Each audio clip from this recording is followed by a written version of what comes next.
आदाब नाजरीन, लीजिए अपना प्रोग्राम कुछ लम्हे फुर्सत के लेकर आपसे फिर से हम रूबरू हैं अपने वादे के मुताबिक। नाजरीन, ये तो हम सभी जानते हैं कि हम ख़वातीन का समाज में एक अहम किरदार हमेशा से रहा है। दौर गुजरे, वक्त गुजरा, लेकिन ख़वातीन का जो समाज में किरदार रहा है वो वैसा का वैसा ही रहा है। कभी हम ख़वातीन ने एक मकान को बहुत सारे रिश्तों से सजाया और संवारा है, तो कभी घर की चार दीवारी से बाहर निकलकर ख़ुद को साबित किया है। गरज ये कि ख़वातीन ने हर शोबे में तरक्की हासिल की है, लेकिन कभी कभी क्या होता है कि लाइफ में छोटी छोटी कन्फ्यूजन्स पैदा हो जाती हैं, वो मसले जिनका हल हम नहीं ढूंढ पाते हैं। ऐसे में हमें ज़रूरत होती है कि कोई हमें बताए कि इन मसलों का क्या हल है। हमारा ये प्रोग्राम कुछ लम्हे फुर्सत के इसीलिए हम आपसे कहते हैं कि बहुत फुर्सत से देखा कीजिए, क्योंकि हम अपने इस प्रोग्राम के ज़रिए आपको कुछ ऐसी बातें बताते हैं जिन्हें आप अपनी ज़िंदगी में शामिल करके खुद की शख्सियत को निखार सकती हैं, संवार सकती हैं। अक्सर हम किताबों में, टीवी पर और यहाँ तक कि सोशल मीडिया प्लेटफॉर्म पर भी कुछ ऐसे लोगों की स्टोरी को देखते हैं और सुनते हैं जिन्हें देखकर हमें ऐसा लगता है कि हमारी ज़िंदगी की जो परेशानियाँ हैं वो बेहद मामूली हैं। आज हम आपको एक ऐसी खातून की मोटिवेशनल स्टोरी दिखाएंगे जिनकी ज़िंदगी का मकसद डिसेबल लोगों के ख्वाबों को पूरा करना है, इस सतरंगी दुनिया को उनकी आंखों से देखना और महसूस करवाना है। तो आइए, कैसे उन्होंने डिसेबिलिटी को बड़ी एबिलिटी से इस खूबसूरत दुनिया को देखने लायक बनाया, डालते हैं उनकी ज़िंदगी पर एक मुख्तसर सी नज़र।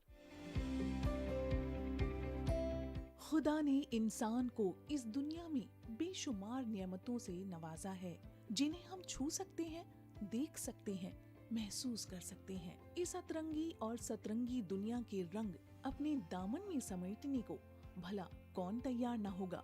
लेकिन फर्ज कीजिए आप दुनिया की सबसे खूबसूरत जगह पर हैं, जहां सनराइज का नजारा है, लेकिन आप उसे देख नहीं सकते, या किसी खूबसूरत हेरिटेज मॉन्यूमेंट के करीब हैं, लेकिन ना उसे देख सकते हैं, ना ही उसके अंदर जा सकते हैं, क्योंकि आप चल नहीं पाते। कैसा महसूस होगा आपको? ये सवालात और ये सोच हम सिर्फ अपने जहन तक ही महदूद रखते हैं, लेकिन नेहा ने इन्हीं सवालों को बड़ी शिद्दत के साथ खुद से पूछा और इनके जवाब प्लैनेट एबल ट्रैवल कंपनी के जरिए ढूंढ निकाले। कॉर्पोरेट की दुनिया से किनारा कर नेहा ने प्लैनेट एबल की तामीर एक बेहद नेक इरादे के साथ की। नेहा के वालिद नाबीना और वालिदा व्हील चेयर पर। यही वजह थी कि नेहा को शुरू से ही इस बात का एहसास रहा। नेहा का कहना है कि जिंदगी एक मुकम्मल किताब है। जो लोग ट्रैवल नहीं करते, इस दुनिया के हसीन नजारों को अपनी यादों में शामिल ना कर पाए, समझिए उन्होंने जिंदगी का एक ही वर्क पढ़ा है। यूं तो इस दुनिया के रंगों को महसूस करने का हक हर किसी को है, लेकिन हर कोई इतना खुशनसीब भी नहीं होता, खासकर एक माजूर। नेहा ने ठान लिया था कि वो ऐसे माजूर लोगों के ख्वाबों को पर जरूर देंगी।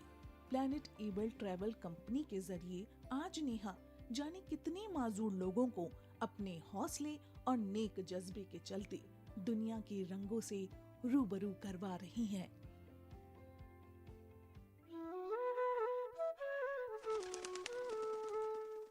वाकई इनकी मोटिवेशनल स्टोरी को देखकर हमें सबक मिलता है कि कैसे हम सिर्फ अपने लिए नहीं जी सकते हैं, बल्कि दूसरों की भी ज़िंदगी संवार सकते हैं। तो चलिए अपने प्रोग्राम को आगे बढ़ाते हैं। नाज़रीन, पिछली दफ़ा हमने आपको मिलवाया था संगीता जी से, जिन्होंने हमें पर्सनालिटी डेवलपमेंट से जुड़ी बहुत सारी बातें बताई थी। आज फिर से हम आपको संगीता जी के पास लेकर चलेंगे। इसके बाद हम आपको बताएंगे फर्स्ट एड के बारे में।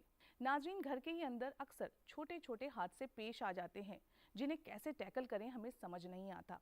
ऐसे में हमें ज़रूरत पड़ती है फर्स्ट एड की। आज हम आपको लेकर चलेंगे मधु जी के पास, जो हमें फर्स्ट एड के बारे में जानकारी देंगी। और इसके बाद हम आपके ही किचन में चलेंगे, जहां बहुत सारे मसाले मौजूद हैं जिनमें छुपे हैं घरेलू नुस्खों के राज। जानेंगे डॉक्टर मुजम्मिल से। तो चलिए, इन सब के लिए हम स्टूडियो से बाहर चलते हैं और मिलते हैं इन सभी लोगों से। एक बार फिर से हम आ गए हैं संगीता जी के पास। पिछली मर्तबा संगीता जी, आपने हमारे नाजरीन को काफ़ी मालूमात फराहम की थी पर्सनालिटी डेवलपमेंट के बारे में। लीजिए, एक बार फिर से हम आपको जहमत देने आ गए हैं। Most welcome, pleasure. अच्छा संगीता जी, अगर बात करें ख़वातीन की, तो एक वक्त, एक पड़ाव, एक मकाम ऐसा आता है जब बच्चों से ना वो कोप अप नहीं कर पाती। वो इस तरह की हस्बैंड के साथ तो गुजर जाती है, लेकिन एक जनरेशन गैप की वजह से कई बार बच्चे ना ब्लेम लगाने लगते हैं कि भाई नहीं ये ठीक नहीं, वो नहीं। आप उनको कुछ पहनने ओढ़ने के लिए टोक दें या किसी भी बात के लिए टोक दें तो वो एकदम से मतलब कहते हैं कि आपको तो पता नहीं, आप गुजरे ज़माने के हो, आप पुराने दौर के हो। तो ऐसे में क्या ये पर्सनालिटी डेवलपमेंट का जो कोर्स है ऐसी ख़वातीन के लिए कारगर साबित हो सकता है? मैं बहुत खुश हूँ समरीन, आपने इतना इम्पोर्टेंट क्वेश्चन पूछा है ये। मुझे लगता है कि एक औरत की ज़िंदगी में चेंजेस ही चेंजेस हैं। पहले तो माँ का घर छोड़ के ससुराल जाए, फिर वहाँ पे सबसे निभाए, फिर अपने बच्चों से निभाए, फिर बच्चे बड़े हो जाते हैं तो उनके अपने ख्यालात होते हैं और वो एडल्टहुड में आते हैं तो उनको लगता है इनकी बातें ठीक नहीं है। और पुराने टाइम में और आज के टाइम में ये इतना मेजर डिफरेंस है। आज हर बच्चे के हाथ में कंप्यूटर है, he nose so much more, मतलब उसको अपने माँ बाप से भी बहुत ज़्यादा पता है। तो एक क्लैश होना बहुत मतलब स्वाभाविक है, बहुत इजी है। मदर्स सोचती हैं, औरतें सोचती हैं कि हम ही ने तो इनको खिलाया पिलाया है, हम ही ने तो आज ही ऐसे बोल रहा है। लेकिन बच्चों को लगता है ये कहाँ बैठी हैं घर में, इनको तो पता ही नहीं दुनिया में क्या हो रहा है। तो जाने अनजाने में मुंह से ऐसी बातें निकलती हैं जो चुभती हैं। तो उस स्टेट में लेडीज़ के लिए बहुत बहुत इम्पॉर्टेंट है, क्योंकि उनका रोल चेंज हो रहा है एडल्ट बच्चों के साथ। और कहाँ पे उनको ये बात समझनी है, कहाँ नहीं समझनी, क्योंकि ये तो ऑनगोइंग चीज़ है, ये चलती ही रहेगी। और जैसे जैसे ज़िंदगी में रोल्स चेंज हो रहे हैं वैसे वैसे आपको अपने आप को बदलना पड़ता है। तो मेरे ख्याल में 80% लोग थोड़े से अनकंफर्टेबल हो जाते हैं या बहुत जल्दी बदल नहीं पाते, या तो बहुत ज़्यादा इम्पोर्टेंट हो जाता है कि हर औरत को ये बात समझनी चाहिए कि ये ज़रूरी चीज़ है। और ये पर्सनालिटी एक उम्र के साथ जुड़ी हुई चीज़ नहीं है। ये जितना भी हम बड़े हो जाएं, हमारा माहौल बदल रहा है, बच्चों को ही क्यों, हस्बैंड भी आजकल चाहते हैं कि तो टाइम पे बदलाव तो बहुत ज़रूरी है। और अवेयरनेस हो जाए, आपको पता चल जाए, आपको मालूमात हो जाए कि मुझे ये करना है और ये नहीं करना है, तो उससे अच्छी बड़ी बात क्या है। पर्सनालिटी डेवलपमेंट का जो कोर्स है, क्या वो हर एज ग्रुप की फीमेल्स कर सकती हैं? क्योंकि हमारा प्रोग्राम तो वैसे भी ख़वातीन पर ही मुनहसर है, तो क्या हर एज ग्रुप की फीमेल्स इसे कर सकती हैं? और साथ ही अगर बात करें लड़कों की, तो क्या उनके लिए भी काफ़ी कारगर साबित हो सकता है? बिल्कुल, हमारा कोर्स आई वुड से कि लड़कों के लिए भी उतना इम्पॉर्टेंट है, लड़कियों के लिए भी उतना इम्पॉर्टेंट है। लड़कियों के लिए तो मुझे लगता है और भी ज़्यादा इम्पॉर्टेंट हो जाता है, क्योंकि लड़कियों की रोल चेंजिंग लड़कों की रोल चेंजिंग से बहुत ज़्यादा है। नो डाउट मैं अभी ज़्यादा लेडीज़ के बारे में ही बात करूँगी कि जब शादी भी आप देखिए ना, कि लड़कों को तो कभी कोई तैयार ही नहीं करता कि बेटा तुम्हारी शादी होनी है, तुम्हें ये करना है, ये नहीं करना है, इससे निभाना है। लेकिन लड़कियों को तो बचपन से ही हम तैयार करते रहते हैं, तुम्हें अपने घर में जाना है, तुमने ये नहीं सीखा है, तुम ये करोगी तो तुम्हारे काम आएगा, वहाँ तुम्हें कोई नहीं पूछेगा। हम वो एक बर्डन देते हैं। और जैसे ही लड़की की शादी होती है तो मुझे लगता है कि उसको एक नई आंखों से देखा जाता है कि कैसे चल रही है, कैसे बैठ रही है, कितना काम कर रही है, क्या कर रही है। वहाँ रोल चेंज होता है। आपके माँ बाप तो पीछे रह गए, नए लोग जुड़े, उनसे कैसे निभाना है। फिर आपके बच्चे होते हैं, जब तक बच्चे स्कूल जाते हैं तो मुझे लगता है मदर दोबारा से, अगर मदर इतनी बच्चों के साथ टाइम दे तो दोबारा से बच्चों के साथ पढ़ जाती है, फिर उनके फ्रेंड से ज़्यादा सीख जाती है। और ज़्यादातर हमने देखा है कि फादर और मदर में भी डिफरेंस आ जाता है। यहाँ पे बच्चे माँ के क्लोज ज़्यादा होते हैं, लेकिन जैसे ही बच्चे बड़े होते हैं वो क्लोजनेस कहीं और ही चली जाती है। और थोड़ी सी स्मार्ट होना चाहिए मदर को, आपको ऐसे बात नहीं करनी है, आपको पता नहीं आप उससे कैसे बात कर रहे थे। तो ड्रेसिंग अप, एवरीथिंग, सब कुछ पे चेंज आने लग जाता है, जो मदर ने शायद कभी इतने साल सोचा ही नहीं होता, कभी अपने पे ध्यान ही नहीं दिया होता। और सडनली एक बड़ा अच्छा तो नहीं बोलूँगी, एक एम्प्टीनेस सिंड्रोम होता है कि हम पूरी ज़िंदगी बच्चों को खिलाते पिलाते पढ़ाते, पूरी ज़िंदगी डेडिकेटेड होती है, और सडनली वो अपनी नौकरी में कहीं और निकल जाते हैं तो मदर्स हो जाती हैं खाली। और उस टाइम में आदमी चिड़चिड़ा भी होता है और एक्सपेक्टेशन भी होती है, और हस्बैंड तो अपने काम में ही बिजी होते हैं। तो बहुत ज़रूरी है कि उस टाइम में भी अगर ये कोर्स करें तो वो उस उम्र में आके भी अपने मन की बातें पूरी कर सकती हैं बिना किसी को नाराज़ किए हुए। तो यहाँ भी हम बहुत हेल्प करते हैं। अच्छा संगीता जी, ये बताइए कि अगर मिडिल क्लास फैमिली से कोई ताल्लुक़ रखता है और ये कोर्स करना चाहता है, तो क्या उसे परेशानी आ सकती है कि अगर उसका उतना बजट नहीं है, या फिर ये आराम से मतलब इस कोर्स को करा जा सकता है? समरीन, ये भी एक बहुत एप्ट क्वेश्चन है। इनफैक्ट जब मैंने कोर्स शुरू किया था तो मेरा कोर्स एक आम आदमी के लिए था, ठीक है। और मैंने हमेशा सोचा कि जो लोग कॉर्पोरेट में जाते हैं उनको तो बहुत सारे वर्कशॉप्स और वो सब कराया जाता है, एक आम आदमी के पास ये टूल नहीं है। वह हमारा एक तरीका है किसी को भी कोर्स में एनरोल करने का। अच्छा। हम एक पर्सनैलिटी टेस्ट करते हैं जिसमें मैं अपने कैंडिडेट को या जो भी आते हैं हमारे से बातचीत इस कोर्स के लिए करने के लिए, तो वो टेस्ट करते हैं। कभी कभी मैं मना भी कर देती हूँ कि आप तो ऑलरेडी बहुत अच्छे हो, आपको खुद ही नहीं पता आप कितने अच्छे हो। और कभी कभी हम काउंसलिंग करते हैं जो 1 घंटे की होती है, कभी कभी हम किसी को कस्टमाइज सेशन दे देते हैं, और किसी किसी को हम महीने। हमारा फुल कोर्स मंथ का है और मॉडरेट फीस है, हर इंसान इसको ले सकता है। अच्छा, तो ये एक, हाँ, ये एक खासियत है इस कोर्स की। संगीता जी, एक चीज़ और हम आपसे जानना चाहेंगे, जैसे कि आजकल YouTube पर सब कुछ अवेलेबल है, ठीक है, तो पर्सनालिटी डेवलपमेंट की क्लासेस भी अगर हम देखें तो उसमें सर्च करें तो मिल जाती हैं, तो फिर कोर्स ही क्यों किया जाए, ये बताइए। आपको पता है आजकल सारी वर्कशॉप्स इस बात से शुरू की जाती हैं कि अर्जुन के भी गुरु थे कि हर इंसान को एक गुरु की ज़रूरत होती है। नो डाउट बहुत सारे लोग YouTube वीडियोस देखते हैं। अगर आपको लगता है कि आप उससे लेके ठीक हो रहे हो, बहुत बढ़िया बात है। लेकिन अगर आपको लगता है कि जैसे ही आप डेली रूटीन में आते हो और फिर वैसे के वैसे ही हो रहे हो या प्रॉब्लम्स हल नहीं हो रही हैं, तो आई थिंक उस टाइम में हमें एक डॉक्टर की ज़रूरत है। और हम अपने आप को दिल के डॉक्टर बोलते हैं कि हम आपकी प्रॉब्लम्स का बहुत आसान, कुछ भी कॉम्प्लिकेटेड नहीं है, आपको बस ये एक तरीका बताते हैं, हम टूल्स देते हैं जिनको आप लाइफ में कभी भी यूज़ कर सकते हो। इट्स नॉट दैट कि आपको उसी टाइम की प्रॉब्लम को हल करना है। अगर आपका कॉन्फिडेंस आज कम है, आपने ठीक करा अपने आप को, कभी कुछ सालों में फिर इंसान ऐसी सिचुएशन में आ जाता है कि लगता है कि शायद मेरे से ये होगा नहीं, तो आई थिंक वहाँ पे थोड़ा थोड़ा हमारा रोल आता है। और वीडियोस भी आपको अच्छा कर सकते हैं, लेकिन कोर्स आपको बहुत सारे टूल्स दे रहा है। तो ये चीज़ तो मैं हमेशा कहती हूँ कि कोई उंगली पकड़ के जब चलाता है तो उससे फ़र्क तो पड़ता है। बहुत बहुत शुक्रिया आपका संगीता जी। आपने पिछली बार भी हमें काफ़ी कुछ बताया था और इस बार भी बताया था, और इस सब बातों का ये सार निकलता है कि अगर हम छोटी छोटी बातों पर, अपनी शख्सियत पर ध्यान दें तो काफ़ी कुछ अच्छा किया जा सकता है, उसे निखारा जा सकता है, ख़ुद को बेहतर तरीके से पेश किया जा सकता है। शुक्रिया आपका। प्लेजर। नाज़रीन, ज़िंदगी हादसों से भरपूर है, और अगर घर की बात करें तो छोटे मोटे हादसे पेश आते ही रहते हैं, कभी हमारे साथ तो कभी हमारे अपनों के साथ। और ऐसे में हमें ज़रूरत पड़ती है फर्स्ट एड की। और फर्स्ट एड के मतलब जो होता है वो सिर्फ एक बॉक्स बना लेना या फिर छोटी मोटी चोट पर पट्टी बांध देना या और दवाइयाँ नहीं हैं, बल्कि इससे और बहुत कुछ है। और ये बहुत कुछ और क्या है, यही जानने के लिए आज हम आपको लेकर आए हैं डॉक्टर मधु के पास। तो आइए चलते हैं और करते हैं उनसे बात। कैसी हैं मधु जी आप? मैं बहुत ठीक हूँ, शुक्रिया। आपका बहुत बहुत शुक्रिया कि आपने अपना कीमती वक्त हमारे लिए निकाला, और आपका हमारे प्रोग्राम में खैर मकदम है। प्लीज़ बैठिए। जी शुक्रिया। अच्छा डॉक्टर मधु, आज हम आपसे बहुत ही अहम सवालात के जवाब लेने के लिए आप तक आए हैं। सबसे पहला और अहम सवाल तो यही है कि आखिर फर्स्ट एड होता क्या है? बहुत ही अच्छा सवाल है आपका। मैं फ़र्स्ट एड के बारे में बताना चाहूँगी। बेसिकली एक तरीके का मेडिकल बॉक्स है जो हर घरों में होना चाहिए। इसमें बेसिकली मेडिकल टूल्स और कुछ सप्लाईज, कुछ पर्सनल मेडिसिन्स और कुछ कंट्रोल्ड मेडिसिन्स होती हैं जो कि according to the family members depend करती हैं।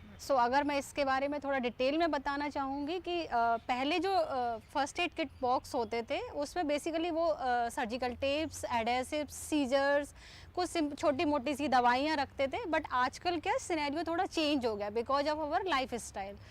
अभी हमें थोड़ा सा अपनी मेडिकल जो हमारी पर्सनल मेडिसिन्स होती हैं हमें वो रखनी होती हैं। इसके अलावा हम फीवर के लिए रखते हैं पैरासीटामोल्स वगैरह।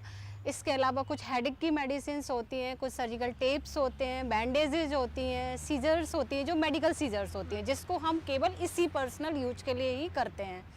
इसके अलावा हम ट्वीजर्स भी रख सकते हैं। इसके अलावा कुछ बैंडेजेज होती हैं, कफ मेडिसिन्स होती हैं, एलर्जिक मेडिसिन्स होती हैं, एंटासिड्स होते हैं जो बहुत ही ज़रूरी चीज़ें होती हैं।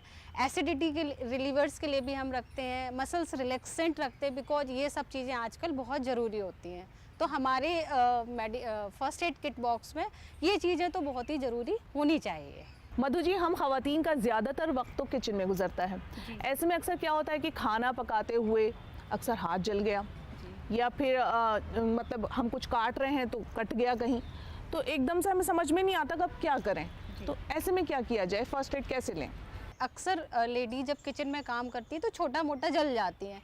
तो अगर मैं इसको मेडिकली भाषा में बोलूँ तो क्या होता है कि ये भी 3-4 तरीके का होता है। फर्स्ट डिग्री बर्न जैसे होता है, उसमें हमारी स्किन की ऊपर की लेयर ही डैमेज होती है। सेकेंड डिग्री बर्न में क्या होता है, थोड़ा सा हमारा जो जलने का प्रभाव होता है वो डीपर लेयर्स पे चला जाता है। एंड थर्ड डिग्री बर्न में क्या होता है कि बहुत ही ज़्यादा मेडिकली डैमेज हो जाता है। और अगर फोर्थ डिग्री बर्न की बात करें तो ये बोन्स एंड जॉइंट्स तक पहुंच जाता है। तो जनरली अगर किचन में ही होता है तो हम फर्स्ट डिग्री और सेकंड डिग्री बर्न को ही फर्स्ट एड से ट्रीट कर सकते हैं। एंड मेडिकल इमरजेंसी है तो हमें डॉक्टर से कंसल्ट तो करना ही है। फर्स्ट डिग्री में क्या होता है कि अगर कुछ जल गया तो हमें सबसे पहले जहाँ पे भी जिस भी स्किन के पार्ट पे जला हुआ है उसको 15 से 20 मिनट जो हमारा नॉर्मल टैप वाटर होता है उसके पास अपने हाथ को या जो भी आपका बॉडी पार्ट है उसको रख देना चाहिए और रनिंग टैप वाटर में उसको प्रॉपरली वॉश करना चाहिए। देन उसके बाद उसको अच्छे से ड्राई करना चाहिए कोई साफ़ कपड़े से। इसके बाद उसको प्रॉपरली साफ़ होने के बाद जो किलिंग पेपर होता है एक, उससे उसको रैप कर देना चाहिए। क्लिंग पेपर में जनरली क्या होता है कि उससे आपकी स्किन को वो टच नहीं करता है। इसके पहले अगर आपको लगता है कि चोट ज़्यादा लगी है तो आजकल बहुत सारे एंटी वर्निंग क्रीम्स वगैरह भी आती है, जैसे सोफ्रामाइसिन, वर्नोल्स वगैरह, तो हम उनको भी लगा सकते हैं।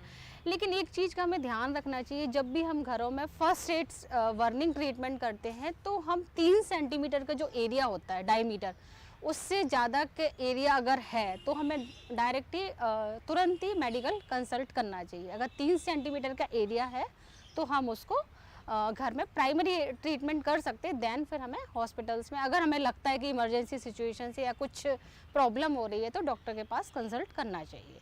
और थर्ड और फोर्थ डिग्री का तो है तो उसके लिए तो हमें इमीडिएटली मेडिकल ट्रीटमेंट लेना चाहिए, एम्बुलेंस को कॉल करना चाहिए। एंड जो भी हमारी मेडिकल हेल्पलाइन नंबर हमारे इंडियन गवर्नमेंट ने प्रिस्क्राइब किए उन पे कॉल करके संपर्क करके तुरंत एडमिट ही हो जाना चाहिए। ये तो जलना हो गया, अगर कट जाता है, छोटा मोटा कट जाता है तो उस केस में हमें क्या करना चाहिए, उस केस में भी सबसे पहले हमें अपने जो भी जहाँ पे भी कटा है उसको रनिंग वाटर के पास तो उसको प्रॉपरली वॉश आउट करना चाहिए। एक बार वॉश होने के बाद उसको कंप्रेस करना चाहिए, जिसको कोल्ड कंप्रेस कहते हैं। तो उसको किसी भी क्लीन टॉवल से थोड़ा सा दबा देना चाहिए। उसके बाद हम उसमें कोई भी एंटीसेप्टिक क्रीम लगा के उसमें सर्जिकल बैंडेज लगा के उस पर कॉटन लगा के सर्जिकल बैंडेज लगा के वुंड्स को कवर कर सकते हैं। या अगर घाव आपका कम है तो हम नॉर्मल बैंडेज भी लगा सकते हैं सर्जिकल गॉज की जगह। ये आपने बहुत अच्छी बात बताई। चलें, ये तो हुई कटने और जलने की बात।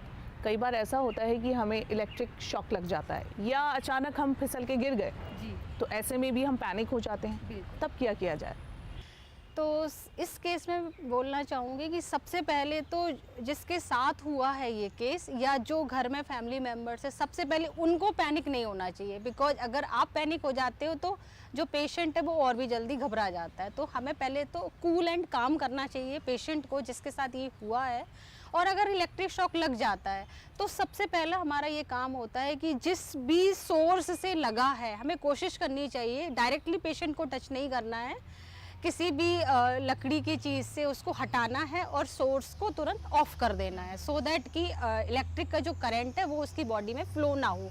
और हमें ऐसे समय कोशिश करनी चाहिए कि हमें जो इंसुलेटर्स वाले मटेरियल्स होते हैं, जैसे रबर चप्पल्स होती है, स्लीपर्स होती है, वो हमें पहननी होनी चाहिए।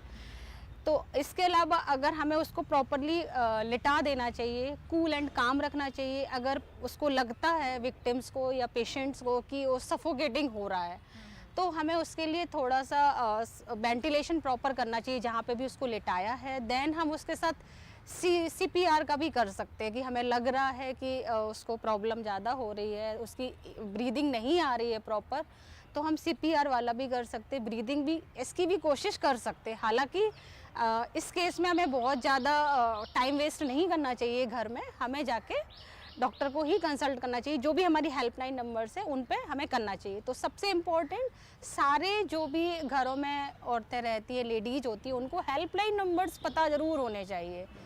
तो इस केस में तो इलेक्ट्रिक शॉक के केस में होता है।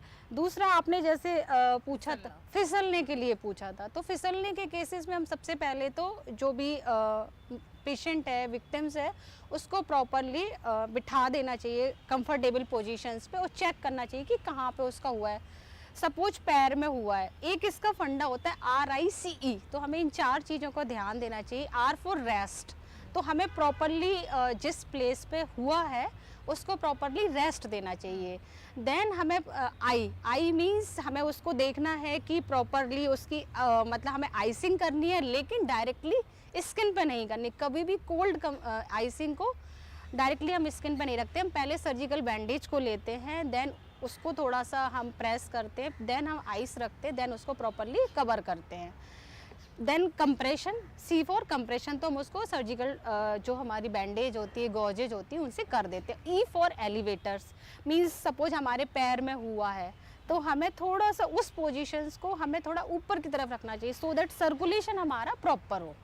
तो ये हमें दिन में कम से कम 3 से 4 बार और एवरी 20 मिनट्स के लिए करना चाहिए। तो ये जनरल हम फर्स्ट एड कर सकते हैं, सो दैट देन अगर हमें लगता है कि ज़्यादा इशू हो रहा है तो फिर ऑब्वियसली डॉक्टर को ही कॉल करना चाहिए। मधु जी, आपने फर्स्ट एड से मुतालिक हमारे नाज़रीन को काफ़ी जानकारी दी, आपका बहुत बहुत शुक्रिया। और आपने जो जानकारी दी है उससे यही नतीजा निकलता है कि हम ख़वातीन का ज़्यादातर वक्त अगर किचन में गुजर रहा है और कोई हादसा हमारे साथ पेश आ जाए छोटा मोटा, तो हमें पैनिक नहीं होना चाहिए, बल्कि समझदारी के साथ फ़र्स्ट एड का इस्तेमाल करना चाहिए। मधु जी, अगली बार हम आपको फिर से ज़हमत देंगे, कुछ और सवालात आपसे करेंगे। तब तक के लिए आपका शुक्रिया जी, धन्यवाद।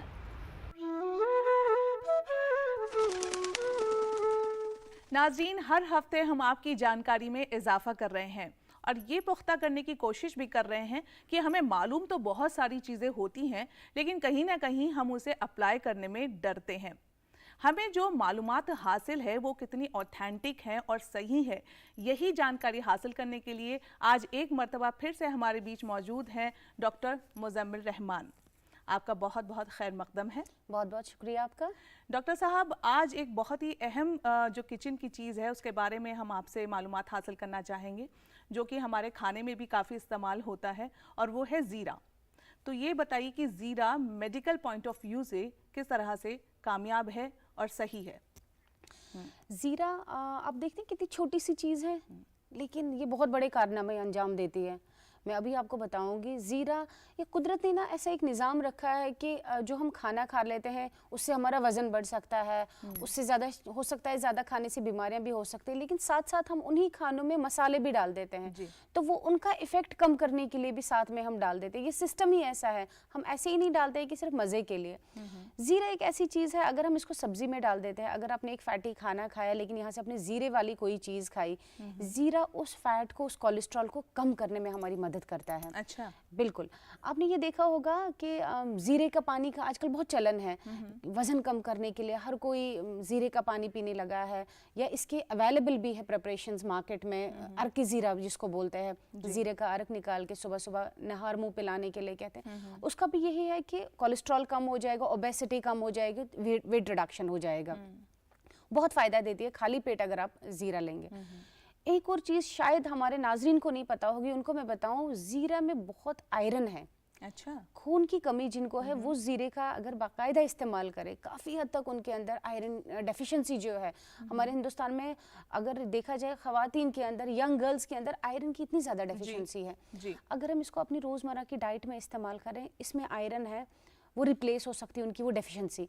जो यंग लड़कियां होती है, जो पीरियड्स होते हैं उनके, माहवारी एवरी मंथ उनका ब्लड लॉस हो जाता है, अगर वो भी लगातार अपनी डाइट में ज़ीरे का इस्तेमाल करें तो वो जो रिप्लेसमेंट उनका हो जाएगा, जो ब्लड लॉस हो गया उनका, वो आयरन फिर से बनेगा। अच्छा, ये तो होगी ये सारे इस्तेमाल। उसके अलावा जो मसाले जात के एक इस्तेमाल है कि लेग्जेटिव है, कार्बोनेटिव है। लेग्जेटिव का मतलब है मुलायन है, कि पेट को बिल्कुल सॉफ्ट रखता है, पेट साफ रहता है। गैस अगर बनती है तो उसको तोड़ देता है, उस रिया को ये तोड़ देता है। तो ओवरऑल डाइजेशन के लिए बहुत ही अच्छी चीज़ है ये ज़ीरा। तो ज़ीरे का इस्तेमाल तो हमें हर खाने में रोज़मर्रा ही करना चाहिए। इसकी इन चीज़ों को देखते हुए कि हमारा वज़न भी कंट्रोल में रहेगा। ज़ीरे को खाने में लेने के अलावा भी हम ज़ीरे का पानी रोज़मर्रा इस्तेमाल कर सकते हैं। उसको रात भर भिगो के रखें या बॉईल करके रखें, सुबह पी लें अगर हम मार्केट से नहीं ला सकते हैं। जो हम घर में बनाते हैं वो बिल्कुल एक फ्रेशली प्रिपेयर्ड है और हमारे आंखों के सामने बना हुआ होता है और काफ़ी इफ़ेक्टिव होता है। तो ज़ीरे का इस्तेमाल आप वज़न को कम करने के लिए, कोलेस्ट्रॉल को कम करने के लिए, आप अपने डाइजेस्टिव सिस्टम को सही करने के लिए, और जो मैंने एक बात बताई कि आयरन डेफिशिएंसी को रिमूव करने के लिए बहुत इस्तेमाल है। मैं ये चाहूँगी कि हमारी जो यंग लड़कियां हैं वो इसका बाज़ाब्ता इस्तेमाल करें, रोज़मर्रा इस्तेमाल करें। कोई दिक्कत नहीं है अगर हम बाज़ार के आयरन प्रिपरेशंस लेती हैं, उनकी वजह से कई बार कब्ज़ भी हो जाता है। लेकिन अगर आप ज़ीरा इस्तेमाल करेंगे अपनी डाइट में या उसका पानी, खून का बढ़ाने के साथ साथ ये आपके लिए मुलायम भी है, तो आपकी वो जो साइड इफ़ेक्ट है आयरन प्रिपरेशंस का वो भी नहीं रहेगा। नाज़रीन, हमें पूरी उम्मीद है कि हमेशा की तरह इस बार भी हमारे प्रोग्राम से आप काफ़ी फैज़याब हो रहे होंगे। तो चलिए इस वादे के साथ कि अगली मर्तबा फिर आपसे होगी मुलाकात, दीजिए इजाज़त मुझे। अपना ख्याल रखिए और अपनों का बहुत ज़्यादा ख्याल रखिए। खुदा हाफ़िज़।